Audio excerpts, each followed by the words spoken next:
In 2020, you can bet that all of these companies are going to go all out, and the methods that they're using are invisible, they're subliminal, they're more powerful than most any effects I've ever seen in the behavioral sciences, and I've been in the behavioral sciences for almost 40 years. You personally supported and voted for Hillary Clinton. I was a very strong public supporter of Hillary Clinton, yes. So you're not dismayed that people voted for her, but your testimony is that Google is, through bias in search results, manipulating voters in a way they're not aware of. On a massive scale, and what I'm saying is that I believe in democracy, I believe in the free and fair election, more than I have any kind of allegiance to a candidate or a party. And looking forward, if I understood your testimony correctly, you said in subsequent elections, Google and Facebook and Twitter and big text manipulation could manipulate as many as 15 million votes in a subsequent election? In 2020, if all these companies are supporting the same candidate, there are 15 million votes on the line that can be shifted without people's knowledge and without leaving a paper trail for authorities to trace. Now, you described the Go Vote reminder, and you said it wasn't a public service announcement, but rather manipulation. Can you explain how? I'm not sure everyone followed the details of that. If on Election Day in 2016, if Mark Zuckerberg, for example, had chosen to send out a Go Vote reminder, say just to Democrats, and no one would have known if he had done this, that would have given that day an additional at least 450,000 votes to Democrats.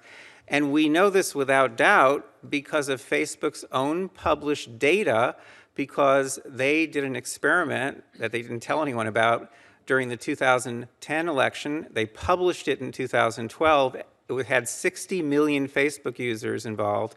They sent out a Go Vote reminder, and they got something like 360,000 more people to get off their sofas and go vote who otherwise would have stayed home.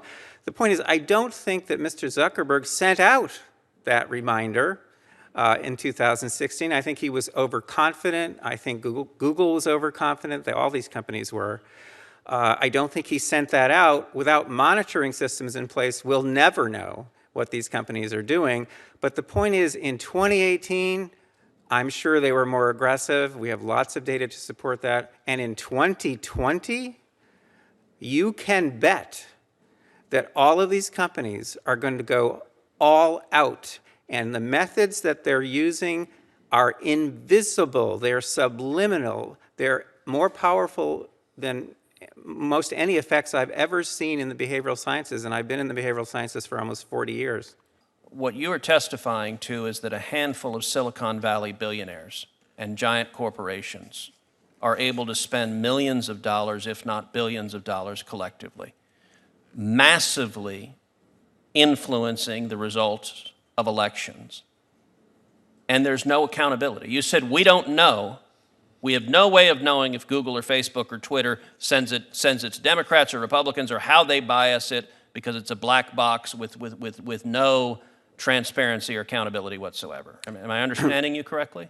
Senator, with respect, I must correct you. Please. If Mark Zuckerberg chooses to send out a Go Vote reminder just to Democrats on Election Day, that doesn't cost him a dime.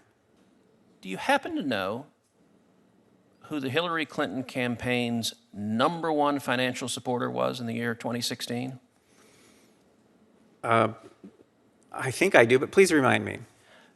The #1 financial supporter of the Hillary Clinton campaign in the 2016 election was the parent company of Google, Alphabet, who was our first witness. They were her #1 financial donor, and your testimony is, through their deceptive search methods, they moved 2.6 million votes in her direction. I would think anybody, whether or not you favor one candidate or another, should be deeply dismayed about a handful of Silicon Valley billionaires having that much power over our elections to silently and deceptively shift vote outcomes. Again, with respect, I must correct you. The 2.6 million is a rock bottom minimum.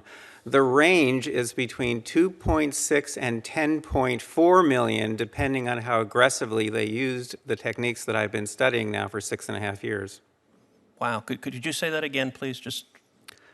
The 2.6 million is a rock bottom minimum. The range is between 2.6 and 10.4 million votes, depending on how aggressive they were in using the techniques that I've been studying, such as the search engine manipulation effect, the search suggestion effect, the answer bot effect, and a number of others. They control these, and no one can counteract them. These are not competitive. These are tools that they have at their disposal exclusively. We have 320 videos, 15 of them concern Israel, and half of them have at one time or another been restricted. There is clearly a loathing of Israel at Google. I suspect there is a loathing of America as well. Virtually every video that we have put out that depicts America in a favorable way has also been at some time or another on the restricted list. We have had humans review it at Google and keep it up. Why? That's community standards. Your video violated community standards. Well, how exactly does the founding of Israel by a Harvard law professor violate community standards? It just does.